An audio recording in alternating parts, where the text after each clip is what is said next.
어이, 장우진! 오늘 넌 이걸로 먹어라! 박상병이 개밥 그릇을 바닥에 던졌습니다. 개도 명절인데 너는 개만도 못하다!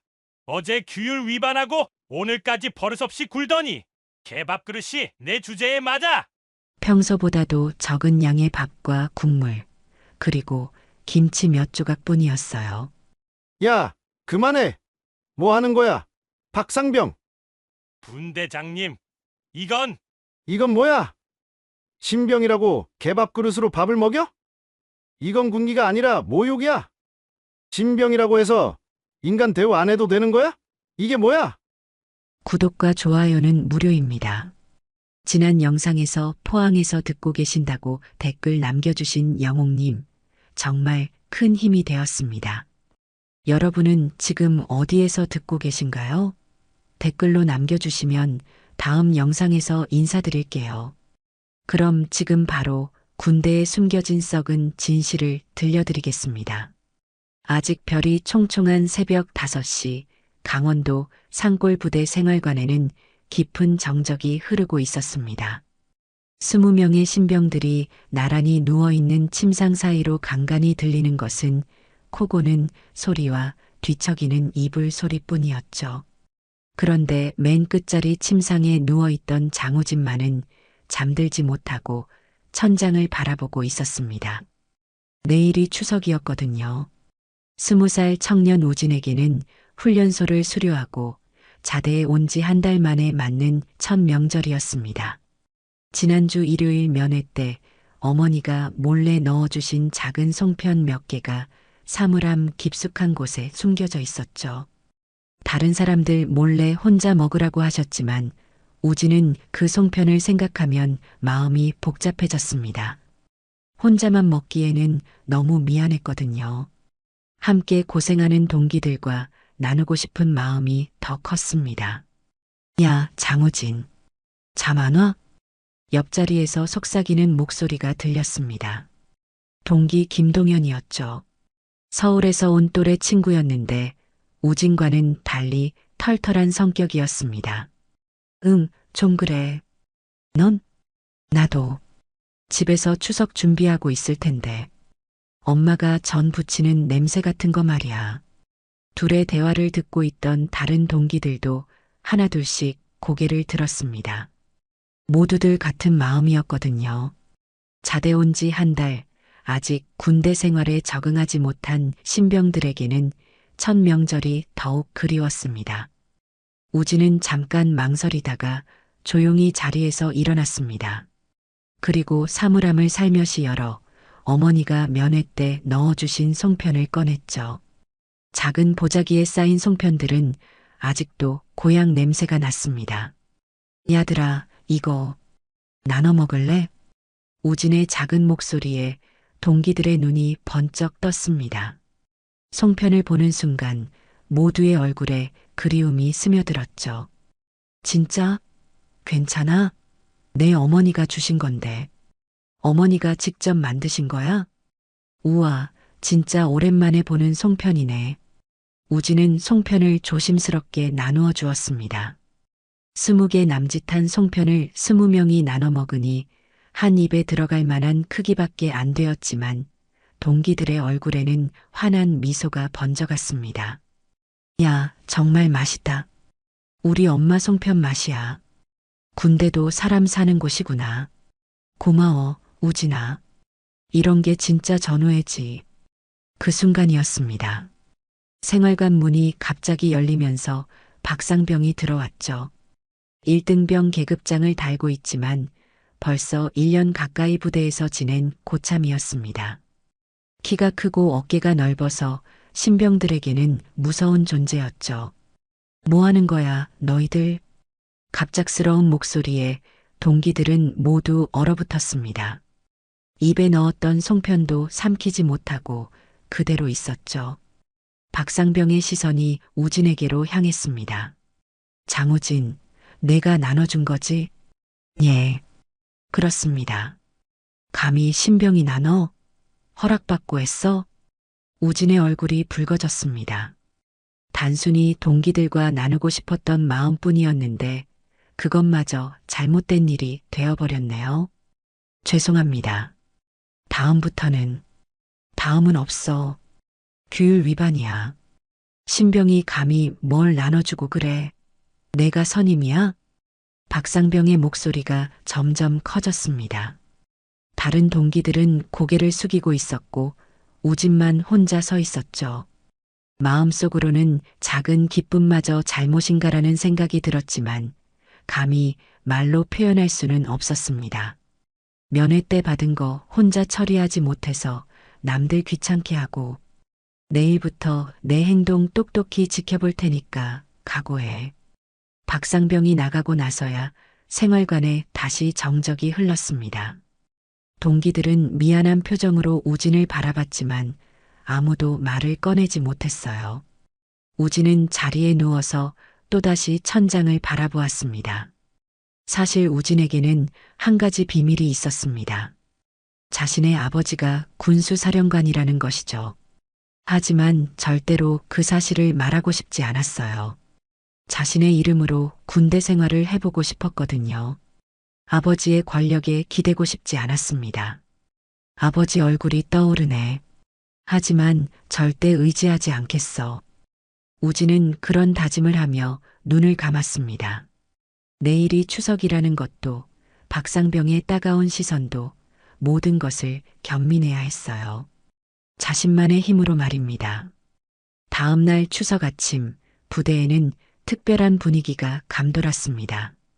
평소보다 조금 늦은 기상 나팔 소리가 울려 퍼졌고 생활관 곳곳에서는 명절을 맞은 병사들의 웃음소리가 들렸죠. 하지만 우진만은 어젯밤 일 때문에 마음이 무거웠습니다. 야, 우진아. 어제 일은 신경 쓰지 마. 우리가 고마워했잖아. 동기 김동현이 다가와 우진의 어깨를 토닥였습니다. 다른 동기들도 미안한 표정으로 우진을 바라보고 있었어요. 아니야, 괜찮아. 내가 생각 없이 한 일이니까. 우진은 억지로 웃음을 지었지만 마음 한구석은 여전히 찜찜했습니다. 박상병의 차가운 시선이 계속 신경 쓰였거든요. 오전 훈련을 마치고 점심시간이 되었습니다. 평소와 달리 식당에는 추석 특식 냄새가 진동했어요. 김치찌개가 아닌 갈비탕 냄새였습니다. 병사들의 얼굴에는 기대감이 가득했죠. 우와, 진짜 갈비탕이다. 명절이라 그런지 고기도 많이 들어갔네. 동기들은 들뜬 목소리로 배식을 받았습니다. 하얀 쌀밥 위에 윤기 나는 갈비탕, 그리고 각종 반찬들이 푸짐하게 차려져 있었어요. 우진도 식판을 들고 배식줄에 섰습니다. 그런데 이상했습니다.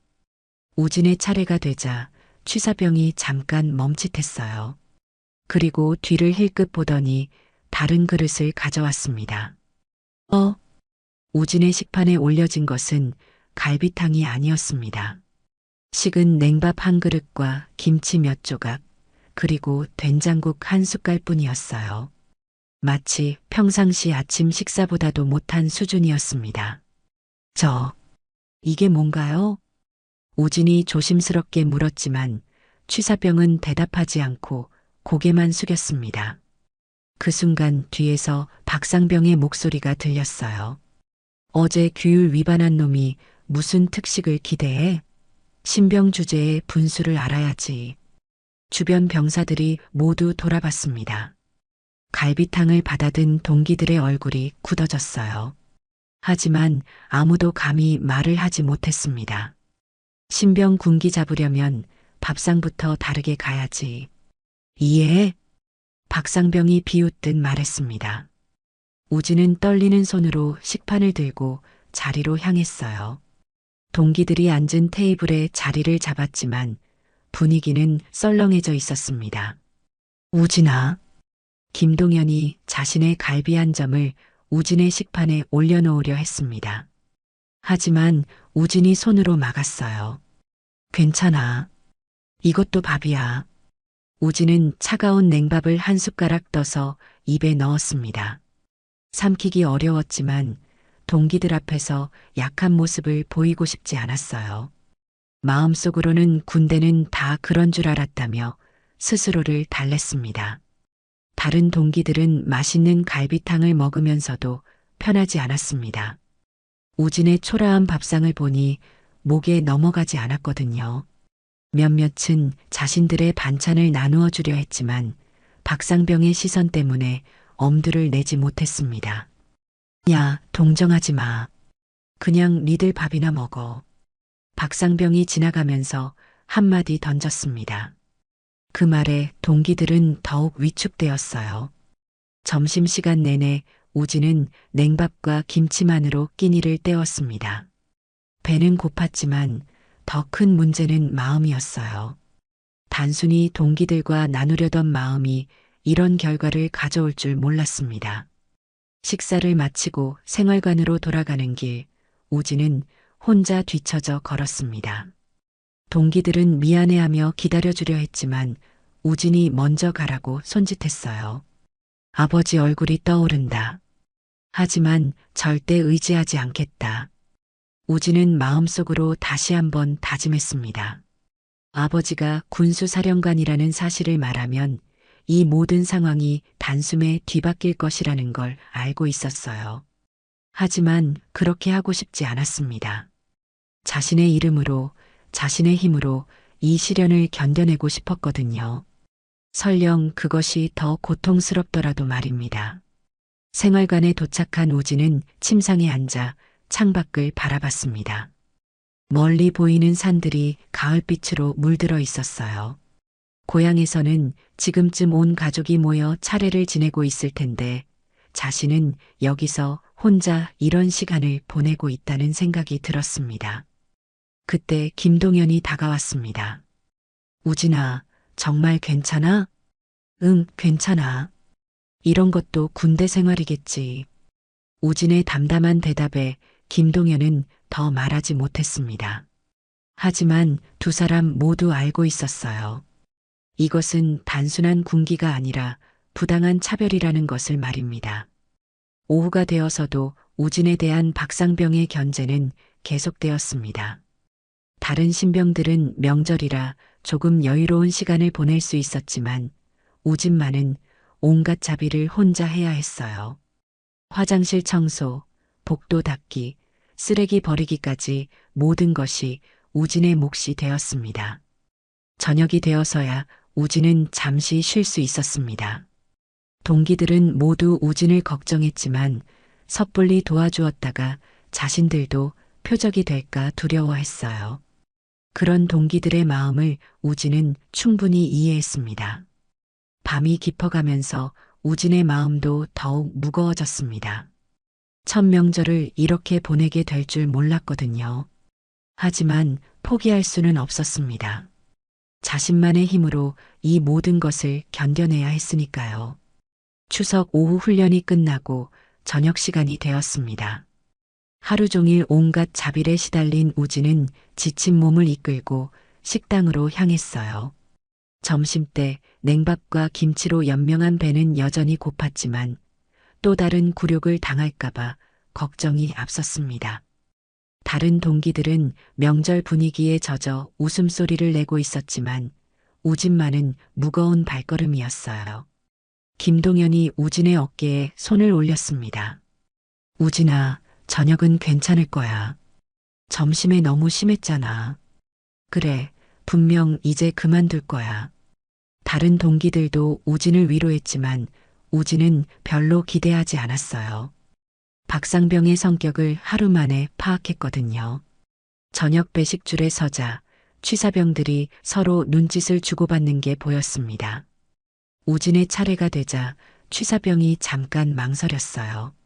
그리고 평범한 저녁 식사를 우진의 식판에 담아주었습니다. 우진은 의외였습니다. 밥과 국, 반찬들이 다른 병사들과 똑같았거든요. 혹시 박상병이 마음을 바꾼 걸까요? 그때였습니다. 어이, 장우진. 뒤에서 박상병의 목소리가 들렸습니다. 식당 전체가 조용해졌어요. 우진이 돌아보니 박상병이 뭔가를 손에 들고 서 있었습니다. 그것은 낡고 녹슨 개밥 그릇이었습니다.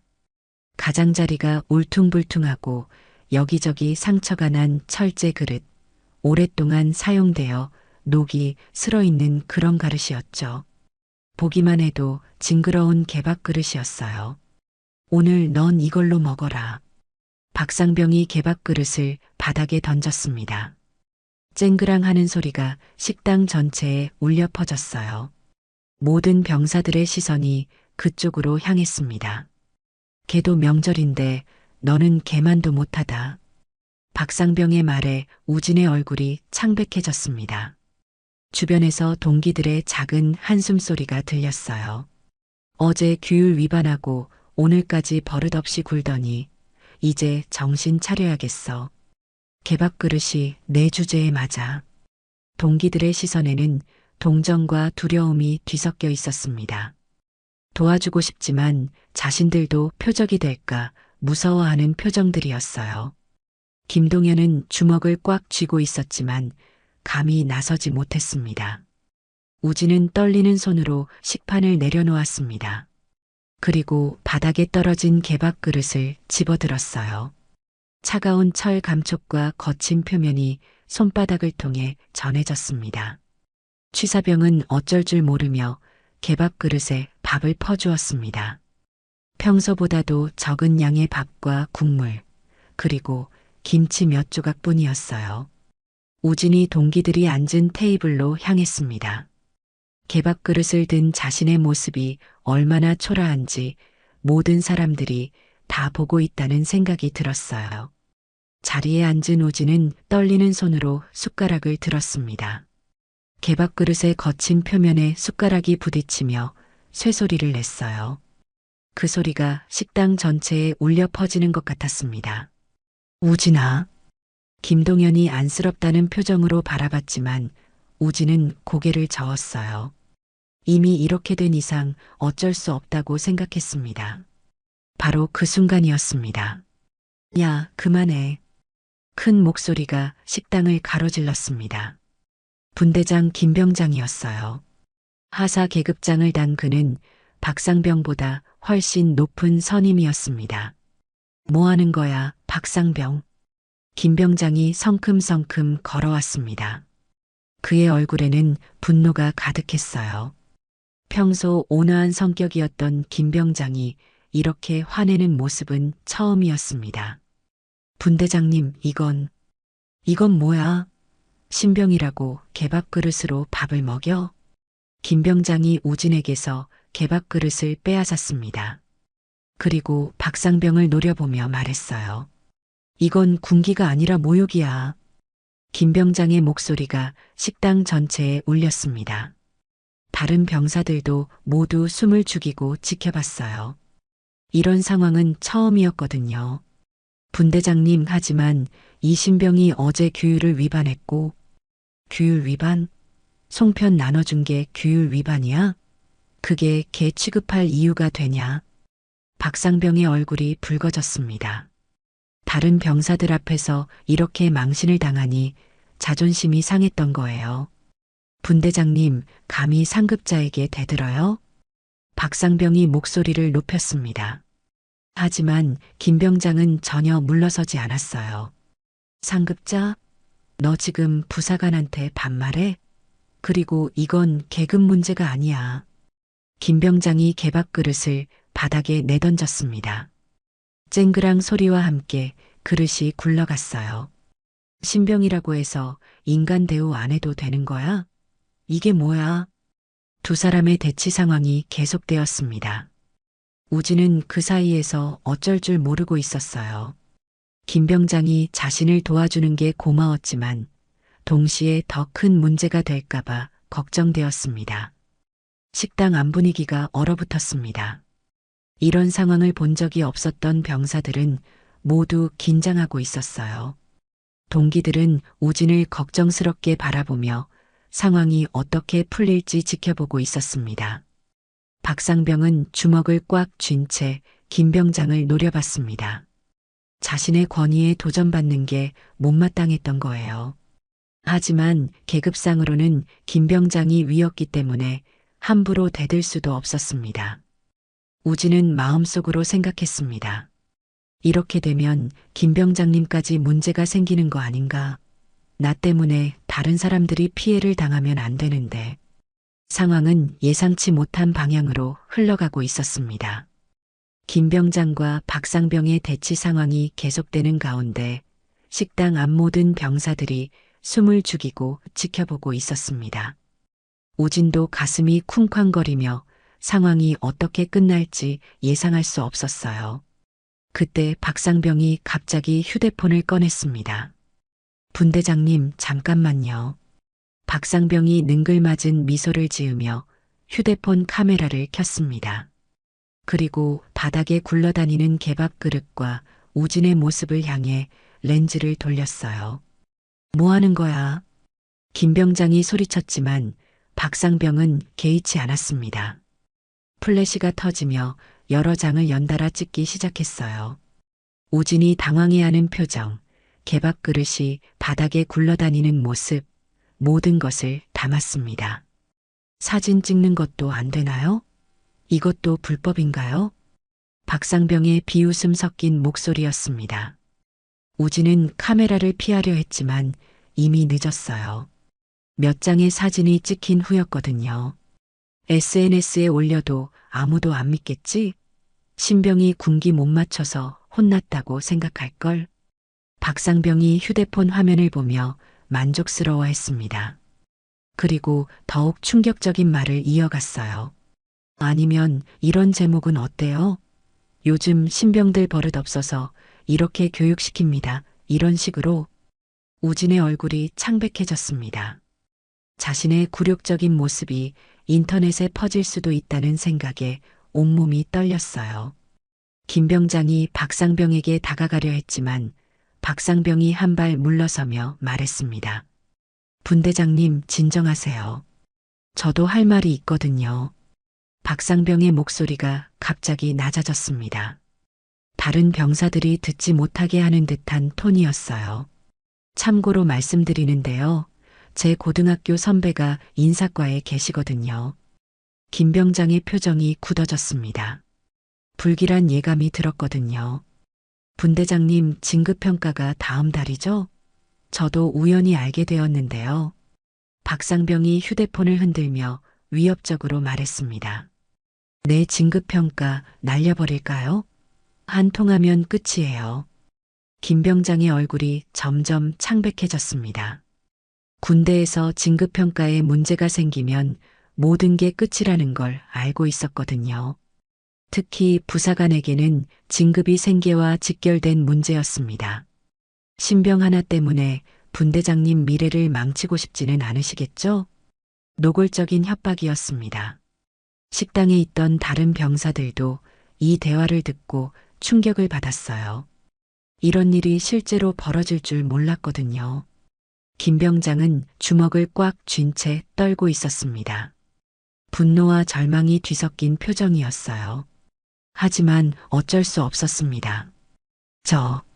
저는 괜찮습니다. 우진이 떨리는 목소리로 말했습니다. 분대장님, 신경 쓰지 마세요.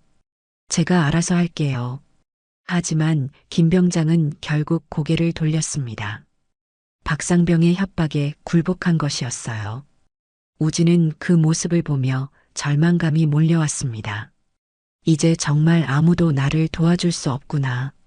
식당을 나온 후 생활관으로 돌아가는 길, 동기들 사이에서 웅성거림이 시작되었습니다. 야, 이건 진짜 아니야. 너무 심한 거 아니야? 김동현이 분노에 찬 목소리로 말했습니다. 맞아. 이건 군기가 아니라 괴롭힘이야. 누군가는 신고해야 해. 몇몇 동기들이 동조했습니다. 하지만 다른 동기들은 다른 반응을 보였어요. 야, 괜히 나서면 우리도 똑같이 당할 수 있어. 참자. 맞아. 우리가 뭘 할 수 있겠어? 그냥 조용히 넘어가는 게 나아. 생활관에 도착해서도 논쟁은 계속되었습니다. 동기들이 두 편으로 나뉘어 대립했어요. 참자 파와 아니다. 이건 범죄다 파로 분열된 것이었습니다. 우진이가 뭘 잘못했다고 저런 취급을 받아야 해? 송편 나눠준 게 그렇게 큰 죄야? 그래도 괜히 건드리면 우리까지 표적이 될 수 있어. 신중하게 생각해봐. 신중하게. 지금 우리 동기가 개밥 그릇으로 밥 먹으라는데 가만히 있으라고? 그렇다고 우리가 뭘 할 수 있어? 박상병 말 들었지? 인사과에 아는 사람 있다고 하는데. 동기들의 갈등이 점점 심해졌습니다. 우진은 그 모습을 보며 마음이 더욱 무거워졌어요. 내 때문에 동기들끼리 싸우고 있네. 우진은 자리에 앉아서 생각에 잠겼습니다. 내가 버티면 다른 동기들이 구원받을까? 아니면 더 망가질까? 복잡한 감정들이 가슴속을 휘몰아쳤습니다. 자신 하나 때문에 분대 전체가 분열되고 있다는 사실이 견디기 어려웠어요. 김동현이 우진 옆에 앉았습니다. 우진아, 너무 자책하지 마. 내 잘못이 아니야. 고마워, 동현아. 하지만 내 때문에 너희들이 싸우는 걸 보니까. 무슨 소리야? 이건 옳고 그름의 문제야. 내 잘못이 아니라고. 하지만 다른 동기들의 시선은 차가웠습니다. 몇몇은 우진을 동정하면서도 자신들에게 피해가 올까봐 거리를 두기 시작했어요. 밤이 깊어가면서 생활관 분위기는 더욱 무거워졌습니다. 평소라면 웃고 떠들었을 시간인데 모두들 조용히 자기 일만 하고 있었어요. 우진은 침상에 누워 천장을 바라봤습니다. 오늘 있었던 일들이 머릿속을 맴돌았어요. 개밥그릇, 박상병의 협박, 김병장의 절망적인 표정, 그리고 분열되는 동기들. 정말 이대로 끝나는 건가? 앞으로도 계속 이런 식으로 살아야 하나? 우진의 마음속에는 절망감이 짙게 깔려 있었습니다. 하지만 동시에 분노도 있었어요. 이런 부당한 일이 계속되어서는 안 된다는 생각도 들었습니다. 아버지한테 말하면 한 번에 해결될 텐데. 하지만 그렇게 하고 싶지 않아. 우진은 여전히 자신의 힘으로 이 상황을 해결하고 싶었습니다. 아버지의 권력에 기댈 생각은 없었어요. 소등 시간이 되자 생활관이 어둠에 잠겼습니다. 하지만 우진은 쉽게 잠들 수 없었어요. 내일은 또 어떤 일이 벌어질지, 동기들과의 관계는 어떻게 될지 모든 것이 불안했습니다. 어둠 속에서 여기저기서 뒤척이는 소리가 들렸습니다. 아마 다른 동기들도 잠들지 못하고 있는 것 같았어요. 모두가 내일을 걱정하고 있었습니다. 다음 날 아침 생활관에는 어제와 다른 긴장감이 흐르고 있었습니다. 동기들은 서로 눈을 마주치지 않으려 했고 우진은 어젯밤 거의 잠들지 못해서 눈 밑에 진한 그늘이 져 있었어요. 바로 그때 오중희 소대장이 생활관에 들어왔습니다. 평소와 달리 표정이 굳어 있었어요.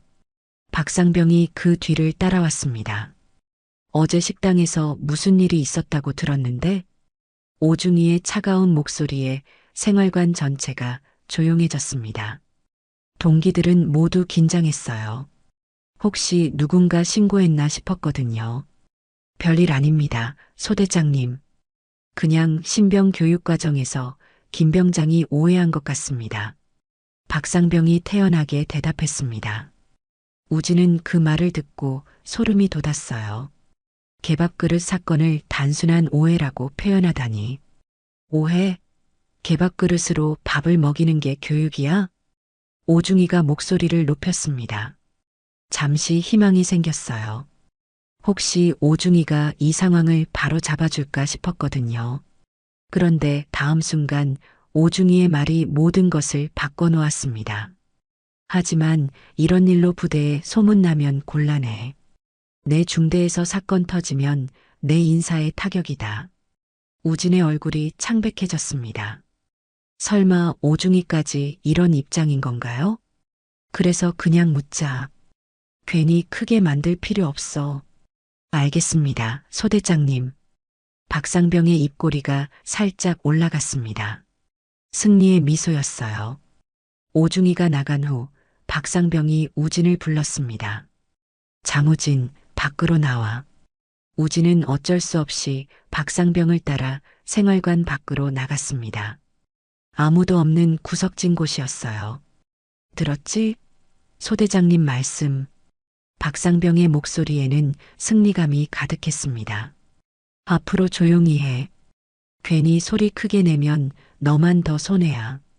이제 아무도 널 도와주지 않을 거니까. 우진은 아무 말도 할 수 없었어요. 정말 막다른 길에 몰린 기분이었습니다. 그날 오후 김병장이 우진을 따로 불렀습니다. 얼굴에는 깊은 절망이 서려 있었어요. 우진아, 정말 미안하다. 김병장의 목소리가 떨렸습니다. 소대장님이 그냥 넘어가자고 하시더라. 부대 평가에 영향 줄까봐. 그럼 저는 어떻게 하라는 건가요? 우진이 간신히 물었습니다. 내가 아무것도 할 수 없구나. 정말 미안해. 김병장이 고개를 떨궜습니다.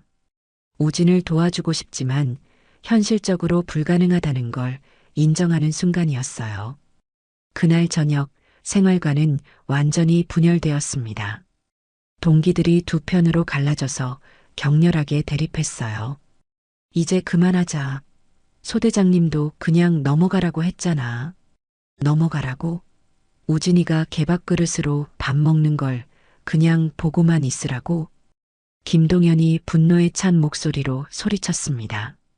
그럼 내가 뭘 할 건데? 박상병한테 대들 거야? 장교들까지 다 포기한 상황에서? 그러면 우리도 포기하자는 거야? 동기를 버리자는 거야? 버리는 게 아니야.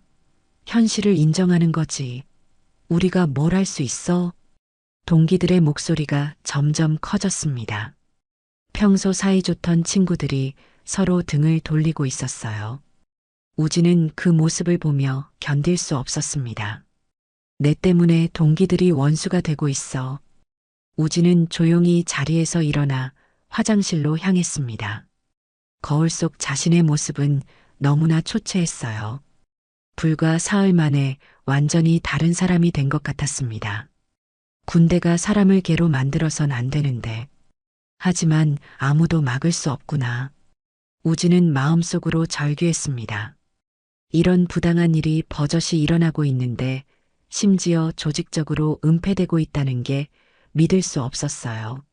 화장실에서 나오는 길에 우진은 멀리서 박상병과 오중이가 대화하는 모습을 보았습니다. 앞으로도 조용히 처리하자고. 상부에 보고할 필요도 없어? 네, 소대장님. 신병 하나 때문에 부대 전체 분위기 망치고 싶지 않으니까요. 그 말을 들은 우진의 가슴에 분노가 치밀어 올랐습니다. 신병 하나. 자신을 그렇게 취급하는 사람들 때문에 이런 일이 벌어지고 있는 거였어요. 군대의 정의란 게 정말 없는 건가? 우진은 그런 생각을 하며 생활관으로 돌아갔습니다. 동기들의 갈등은 여전히 계속되고 있었어요. 밤이 되어 소등 시간이 되었습니다. 우진은 침상에 누워 깊은 절망에 빠졌어요. 모든 희망이 사라진 것 같았습니다. 어둠 속에서 우진은 조용히 편지지를 꺼냈습니다. 그리고 떨리는 손으로 펜을 들었어요. 만약 제가 여기서 사라진다면. 편지를 쓰기 시작했습니다. 부모님께 드리는 마지막 인사였어요. 이런 상황이 계속된다면 자신이 견뎌낼 수 있을지 확신이 서지 않았거든요. 사랑하는 부모님께 죄송합니다. 저는 끝까지 제 이름으로 살고 싶었는데. 하지만 편지를 다 쓰고 나서 우진은 그것을 찢어버렸습니다. 아직 완전히 포기하기에는 이르다고 생각했어요. 아버지, 정말 아무 방법이 없는 걸까? 우진은 천장을 바라보며 한숨을 쉬었습니다. 아버지가 군수사령관이라는 사실을 말하면 모든 게 해결될 텐데. 하지만 그렇게 하고 싶지 않았어요. 자신만의 힘으로 이 시련을 견뎌내고 싶었거든요. 하지만 현실은 너무나 잔혹했습니다. 새벽 5시 부대 전체가 깊은 잠에 빠져 있을 시간이었습니다. 그런데 부대 상황실에 한 통의 전화가 걸려왔어요. 밤 근무를 서던 당직사관이 졸음을 쫓으며 전화를 받았습니다. 여보세요. 육군 제7사단입니다. 안녕하세요. 국방부 국민신문고입니다. 귀 부대 관련 긴급 민원이 접수되어서 연락드립니다. 당직사관의 졸음이 단번에 사라졌습니다. 새벽에 걸려오는 국방부 전화는 보통 심각한 문제를 의미했거든요. 어떤 내용인지요? 신병이 개밥그릇으로 밥을 먹었다는 익명 제보입니다. 상당히 구체적인 증언이 들어왔습니다. 당직사관의 얼굴이 굳어졌어요. 이런 일이 외부에 알려지다니. 오늘 오전 중으로 감찰반이 긴급 파견될 예정입니다. 관련자들 소집해 두시기 바랍니다. 전화가 끊기자 당직사관은 식은땀을 흘리며 급히 상급자에게 보고했습니다. 부대 전체가 비상사태에 돌입했어요. 같은 시각 취사병 정일병은 자신의 침상에서 뒤척이고 있었습니다. 어젯밤 국방부 신문고에 제보 전화를 한 후로 잠이 오지 않았거든요. 정일병은 평소 말수가 적고 조용한 성격이었습니다. 하지만 사흘 전 식당에서 본 광경은 도저히 잊을 수 없었어요. 개밥그릇을 바닥에 던지는 박상병 굴욕당하면서도 참아야 했던 우진, 그리고 협박에 굴복할 수밖에 없었던 김병장까지. 정말 제보를 잘한 걸까? 정일병은 여전히 고민스러웠습니다. 하지만 이미 돌이킬 수 없었어요. 그날 개밥그릇 사건이 벌어졌을 때 정일병은 식당 구석에서 설거지를 하고 있었습니다. 다른 사람들은 모두 앞쪽에서 상황을 지켜보고 있었지만 정일병만은 뒤쪽에서 모든 과정을 다 봤던 거예요. 박상병이 개밥그릇을 던지는 모습, 김병장이 막아서다가 협박당하는 모습, 심지어 휴대폰으로 사진을 찍는 모습까지 모든 것이 정일병의 눈에 들어왔습니다. 그날 밤 정일병은 잠들 수 없었어요. 계속 우진의 떨리는 모습이 떠올랐거든요. 누군가는 말해야 해. 이런 일이 그냥 묻혀서는 안 돼. 고민 끝에 정일병은 국방부 신문고에 익명으로 전화를 걸었습니다. 떨리는 목소리로 모든 상황을 자세히 설명했어요. 오전 8시 기상 나팔이 울리자마자 부대는 완전히 뒤바뀌어 있었습니다. 모든 간부들이 긴급회의에 소집되었어요. 박상병도 급히 호출되었습니다. 감찰반이 온다고? 누가 신고한 거야? 박상병의 얼굴이 새파래졌습니다. 어제까지만 해도 조용히 넘어갈 수 있을 줄 알았는데 설마 그 신병이 신고했나? 아니면 김병장? 오중이도 마찬가지로 당황했어요. 일단 관련자들 입 단속부터 하자. 아무도 함부로 말하지 마. 하지만 이들이 모르는 사실이 있었습니다. 제보자가 전혀 다른 사람이라는 것이었어요. 동시에 국방부에서는 또 다른 제보가 들어오고 있었습니다. 이번에는 비공식 채널을 통해서였어요. 군 관련 시민단체로부터 같은 내용의 제보가 접수된 거였습니다. 이 사건이 조직적으로 은폐되고 있다는 제보도 함께 들어왔습니다. 국방부 감찰실장이 긴급회의를 소집했습니다. 즉시 감찰반을 파견하십시오. 이런 일이 묻혀서는 안 됩니다. 오전 10시 국방부 감찰반이 부대에 도착했습니다. 평소 같으면 사전 통보가 있어야 하는데 이번에는 기습 감찰이었어요. 감찰반장이 가장 먼저 한 일은 증인 소집이었습니다. 취사병 정일병을 호출하십시오. 정일병이 감찰실로 들어갔을 때 가슴이 쿵쾅거렸습니다. 당신이 제보자입니까? 네, 맞습니다. 정일병이 떨리는 목소리로 대답했습니다. 왜 제보했습니까? 그냥 보고 있을 수가 없었습니다. 너무 부당했거든요. 정일병은 그날 본 모든 것을 자세히 증언했습니다. 박상병의 행동, 김병장이 막아서다 협박당한 과정, 그리고 휴대폰으로 사진을 찍은 일까지. 증거는 있습니까? 박상병의 휴대폰에 사진이 있을 겁니다. 제가 직접 봤거든요. 감찰반은 즉시 박상병의 휴대폰을 압수했습니다. 그리고 그 안에서 결정적 증거를 발견했어요. 우진이 개밥그릇 앞에 앉아 있는 사진들이었습니다. 한편 우진은 이 모든 상황을 전혀 모르고 있었습니다. 다른 신병들과 함께 평소와 같은 훈련을 받고 있었거든요. 야, 왜 이렇게 부대가 시끄러워? 김동현이 궁금해했습니다. 글쎄, 무슨 일인지 모르겠네. 우진도 의아해했어요. 아침부터 간부들이 바쁘게 움직이고 있었거든요.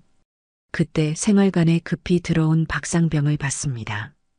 얼굴이 창백하고 식은땀을 흘리고 있었어요. 뭔가 일이 난 것 같은데? 동기들이 수군거렸지만 아무도 정확한 상황을 알 수는 없었습니다. 점심시간이 되었을 때 우진은 취사병 정일병과 마주쳤습니다. 평소 말을 거의 나누지 않았던 정일병이 우진을 보더니 고개를 끄덕였어요. 그 순간 정일병의 눈빛에서 우진은 뭔가 특별한 의미를 느꼈습니다. 뭔가 다른 게 있는 것 같은데? 우진은 가슴 한구석에서 희망 같은 것이 솟아오르는 걸 느꼈어요. 내가 말하지 않아도 혹시 세상은 누군가 보고 있었던 걸까? 그동안 절망만 있었던 우진의 마음에 작은 빛이 스며들기 시작했습니다. 아직 무슨 일인지 정확히 모르지만 뭔가 변화가 일어나고 있다는 걸 본능적으로 느꼈어요. 오후 2시 갑자기 부대에 긴급 방송이 울려 퍼졌습니다. 전 장병 운동장 집합. 우진도 다른 병사들과 함께 뛰어나갔습니다. 뭔가 중대한 일이 벌어지고 있다는 걸 직감할 수 있었어요. 운동장에는 이미 감찰반이 대기하고 있었습니다. 그리고 박상병과 오중이가 창백한 얼굴로 서 있었어요. 드디어 뭔가 시작되는 건가? 우진의 가슴이 두근거렸습니다. 지난 며칠간의 절망이 끝나고 새로운 전환점이 시작되는 것 같았거든요. 운동장에 모인 병사들이 웅성거리고 있을 때 갑자기 하늘에서 헬리콥터 소리가 들려왔습니다. 모든 사람들이 고개를 들어 하늘을 바라봤어요. 군용 헬기 한 대가 부대 상공을 선회하고 있었습니다. 저게 뭐야? 훈련용 헬기 아닌데? 군수사령부 소속 헬기 같은데? 병사들이 수군거렸습니다. 평소 같으면 며칠 전에 미리 공지가 있어야 하는데 갑작스러운 방문이었거든요. 박상병과 오중이의 얼굴이 더욱 창백해졌어요. 불길한 예감이 들었습니다. 설마 이 일 때문에? 오중이가 떨리는 목소리로 중얼거렸습니다. 헬기가 부대 안 헬기장에 착륙했습니다. 거친 바람과 먼지가 일어나면서 모든 병사들이 고개를 숙였어요. 로터가 멈추고 나서야 헬기 문이 열렸습니다. 그리고 그 안에서 내린 사람을 본 순간 모든 간부들이 얼어붙었습니다. 군수사령관 장병국 중장이었습니다. 중장의 얼굴은 차갑게 굳어 있었고 눈빛에는 분노가 서려 있었어요. 그의 뒤를 따라 군수사령부 참모들이 내렸습니다. 대대장이 급히 달려와 격례를 했습니다. 사령관님, 갑작스런 방문을. 내가 왜 왔는지 모르겠습니까? 장병국 중장의 목소리는 얼음처럼 차가웠습니다. 전체 집합. 확성기를 통해 명령이 떨어졌습니다. 모든 병사들이 운동장 중앙으로 집결했어요. 우진도 그 속에 있었지만 아직 앞에 서 있는 사람이 자신의 아버지라는 걸 전혀 모르고 있었습니다. 장병국 중장이 단상에 올라섰습니다. 그의 위압적인 모습에 운동장 전체가 숨을 죽였어요. 이 부대에서 있었던 일에 대해 보고를 받았습니다. 중장의 목소리가 운동장 전체에 울려 퍼졌습니다. 개밥그릇으로 식사를 강요받은 병사가 있다고 들었습니다. 이것이 사실입니까? 박상병과 오중이가 서로 눈짓을 주고받았습니다. 아직도 거짓말로 빠져나갈 수 있다고 생각했던 거예요. 그런 일은 없었습니다. 사령관님. 오중이가 큰 소리로 대답했습니다. 단순한 신병 교육 과정에서 오해가 있었을 뿐입니다. 박상병도 거들었어요. 하지만 장병국 중장의 표정은 더욱 차가워졌습니다. 정말 그렇습니까? 감찰반 조사 결과는 다르던데. 그때 감찰반장이 나서서 보고했습니다. 사령관님, 결정적 증거를 발견했습니다. 감찰반장이 박상병의 휴대폰을 들고 왔어요. 그리고 그 화면을 모든 사람들이 볼 수 있게 보여주었습니다. 개밥그릇으로 식사하는 병사의 사진이 여러 장 있습니다. 순간 운동장이 조용해졌습니다. 박상병의 얼굴이 하얗게 질렸어요. 더 이상 부인할 수 없었습니다. 이게 뭡니까, 박상병? 장병국 중장의 목소리가 운동장 전체를 얼어붙게 만들었습니다. 그건 박상병이 말을 더듬었습니다. 변명할 여지가 없었어요. 그리고 취사병 정일병의 증언도 있습니다. 감찰반장이 계속 보고했습니다. 개밥그릇 사건의 전 과정을 목격했다고 증언했습니다. 또한 김 병장이 막아서다가 협박당한 과정도 상세히 진술했습니다. 이제 모든 것이 드러났습니다. 박상병과 오중이는 더 이상 거짓말을 할 수 없었어요. 거짓 진술한 것에 대해서도 추가 조사하겠습니다. 감찰반장의 말에 두 사람의 얼굴이 더욱 창백해졌습니다. 장병국 중장의 시선이 병사들을 훑어봤습니다. 그리고 우진을 발견하는 순간 잠깐 표정이 복잡해졌어요. 하지만 곧 평정을 되찾았습니다. 피해 병사는 누구입니까? 저입니다. 우진이 떨리는 목소리로 대답했습니다. 아직 앞에 선 사람이 자신의 아버지라는 걸 모르고 있었어요. 장병국 중장이 우진에게 천천히 다가왔습니다. 가까이서 보니 확실했어요. 자신의 아들이었습니다. 이름이 뭡니까? 장우진입니다. 우진이 대답하는 순간 주변에 있던 간부들의 얼굴이 더욱 창백해졌어요. 설마 하는 생각이 들었거든요. 무슨 일이 있었는지 자세히 말해 보십시오. 장병국 중장이 차분하게 물었습니다. 하지만 그의 눈빛에는 분노가 타오르고 있었어요. 우진은 처음에는 망설였습니다. 하지만 이제 와서 숨길 이유가 없었어요.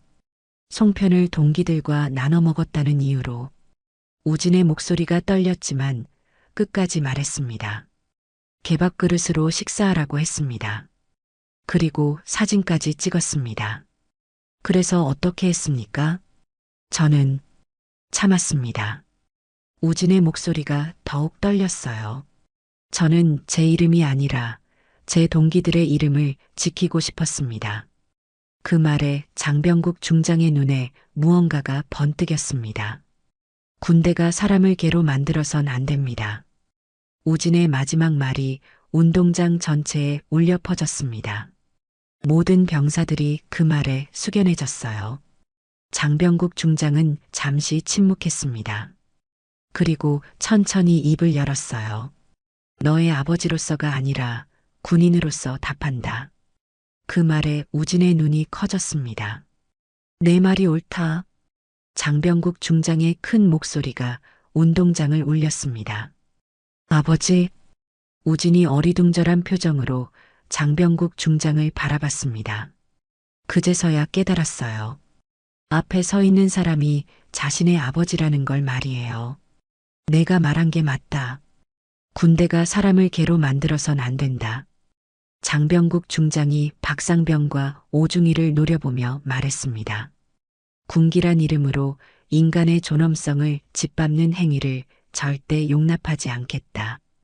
운동장에 있던 모든 사람들이 숨을 죽이고 있었습니다. 역사적인 순간이 벌어지고 있었거든요. 박상병과 오중이는 즉시 영창 수감, 그리고 이 부대는 전면 재편한다. 장병국 중장의 명령이 떨어지자 헌병들이 나타나 두 사람을 연행했습니다. 우진은 아직도 믿을 수 없다는 표정이었어요. 자신의 아버지가 이렇게 나타날 줄 몰랐거든요. 박상병과 오중이가 헌병들에게 연행되는 모습을 지켜본 후 운동장은 깊은 정적에 빠졌습니다. 모든 병사들이 방금 벌어진 일을 믿을 수 없다는 표정이었어요. 우진도 마찬가지였습니다. 장병국 중장이 다시 단상에 올라섰습니다. 오늘부터 이 부대는 완전히 달라질 것입니다. 중장의 목소리에는 확고한 의지가 담겨 있었어요. 군기란 이름으로 모욕을 정당화하는 모든 관행을 뿌리 뽑겠습니다. 군대는 사람다운 곳이어야 합니다. 병사들 사이에서 작은 박수 소리가 시작되었습니다. 그리고 점점 커져서 운동장 전체를 울렸어요. 우진의 눈에는 눈물이 맺혔습니다. 해산 명령이 떨어진 후 장병국 중장이 우진을 따로 불렀습니다. 부자가 조용한 곳에서 마주 앉았어요. 우진아. 아버지의 목소리는 한없이 부드러웠습니다. 미안하다.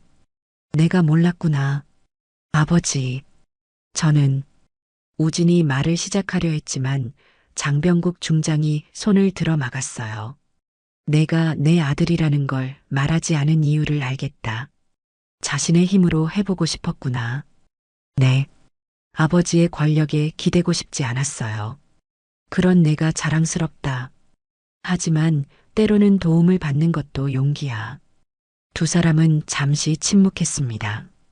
그동안 쌓였던 감정들이 서로에게 전해지고 있었어요. 한 달 후 부대는 완전히 새로운 모습으로 바뀌어 있었습니다. 새로 부임한 소대장과 분대장들은 병사들을 인격적으로 대했어요. 무엇보다 식당이 가장 크게 달라졌습니다. 우진아, 오늘 메뉴 뭐야? 김동현이 즐거운 목소리로 물었습니다. 김치찌개랑 제육볶음이래. 우진도 밝은 표정으로 대답했어요. 배식줄에 선 모든 병사들이 똑같은 식판을 받았습니다. 계급에 관계없이 신병이든 고참이든 모두 같은 음식을 같은 그릇에 담아 먹었어요. 야, 정말 달라졌다. 맞아. 이제 진짜 군대 같아.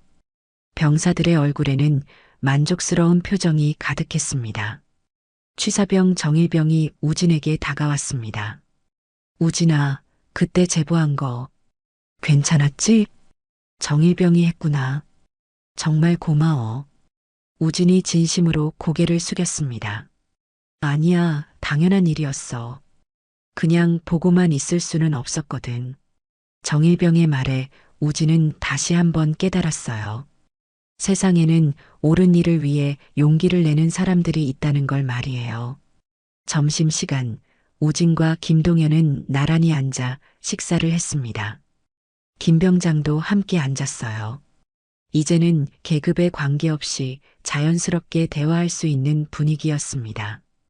김병장님, 그때 저를 도와주시려다가 고생하셨죠. 우진이 미안한 마음을 전했습니다. 아니야, 우진아. 오히려 내가 미안해. 끝까지 지켜주지 못해서. 하지만 김병장님이 있어서 제가 견딜 수 있었어요. 적어도 혼자가 아니라는 걸 알 수 있었거든요. 김병장의 얼굴에 미소가 번졌습니다. 이제 이런 일은 다시 일어나지 않을 거야. 사령관님이 확실히 못을 박으셨으니까. 식사를 마치고 생활관으로 돌아가는 길, 우진은 동기들과 함께 웃으며 걸었습니다. 예전처럼 분열되지 않고 모두가 하나가 된 모습이었어요. 우진아, 내가 정말 대단했어. 맞아. 끝까지 참고 견딘 게 대단해. 동기들의 칭찬에 우진은 부끄러워했습니다. 저 혼자 한 게 아니에요. 정일병도 있었고, 김병장님도 있었고, 여러분들도 있었잖아요. 저녁이 되어 우진은 전화를 걸었습니다. 아버지에게였어요. 아버지, 안녕하세요. 우진아, 어떠니? 부대 생활은? 많이 좋아졌어요. 정말 사람 사는 곳 같아요. 장병국 중장의 목소리에 만족감이 묻어났습니다. 그래, 그래야지. 군대가 사람을 기르는 곳이지 망치는 곳이 되어서는 안 되거든. 아버지, 감사해요. 그때 말씀하신 것처럼 군인으로서 옳은 일을 해주셔서. 아니다, 우진아. 고마운 건 내가 해야 할 말이야. 아버지의 목소리가 따뜻해졌습니다. 오늘은 사령관이 아닌 아버지로서 말한다. 넌 정말 잘 버텼다. 이제야 알겠어요. 제 이름보다 중요한 게 뭔지. 뭔데? 군대가 사람답게 바뀌어야 한다는 것이요. 그게 진짜 중요한 거였어요. 장병국 중장은 아들의 말을 듣고 마음이 뿌듯했습니다. 아들이 진정한 군인으로 성장하고 있다는 걸 느꼈거든요. 몇 달 후 우진이 속한 부대는 모범부대로 선정되었습니다.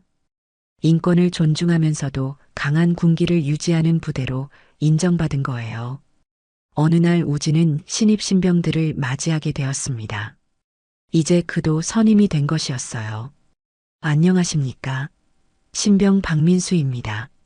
새로운 신병이 떨리는 목소리로 인사했습니다. 반가워요. 장우진 일병입니다. 우진이 따뜻한 미소로 맞이했어요. 혹시 무서워요? 신병이 조심스럽게 물었습니다.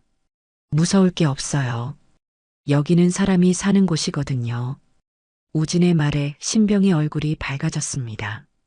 군대가 뭔지 알려드릴게요. 서로 도우며 함께 성장하는 곳이에요. 우진은 그때를 떠올렸습니다. 개밥그릇 앞에서 절망했던 자신을, 동기들과 갈등하던 때를, 그리고 아버지와 다시 만난 그 순간을 말이에요. 선임님, 정말 괜찮을까요? 물론이에요. 우리가 지켜줄 테니까요. 우진의 대답에 신병은 안도의 한숨을 쉬었습니다. 그날 저녁 우진은 일기에 썼습니다. 오늘 새로운 동생들을 만났다. 예전에 내 모습을 보는 것 같았다. 하지만 이제는 다르다. 이곳은 정말 사람이 사람답게 살 수 있는 곳이 되었다. 그리고 나는 그런 곳을 만드는데 작은 힘을 보탰다. 우진은 펜을 내려놓고 창밖을 바라봤습니다. 별이 총총한 밤하늘이 아름다웠어요. 그리고 마음도 그 별처럼 반짝이고 있었습니다. 군대가 진짜 사람 사는 곳이 되었다는 것, 그것이 우진에게는 가장 큰 보람이었습니다. 한 사람의 존엄성이 얼마나 소중한지 깨닫게 해주는 이야기였습니다. 우진의 인내, 정일병의 용기, 김병장의 양심, 그리고 아버지의 사랑이 모여 기적을 만들었죠. 부당함 앞에서 침묵하지 않는 것이 얼마나 중요한지 보여줍니다. 이런 의미 있는 이야기가 좋으셨다면 구독과 좋아요 눌러주세요.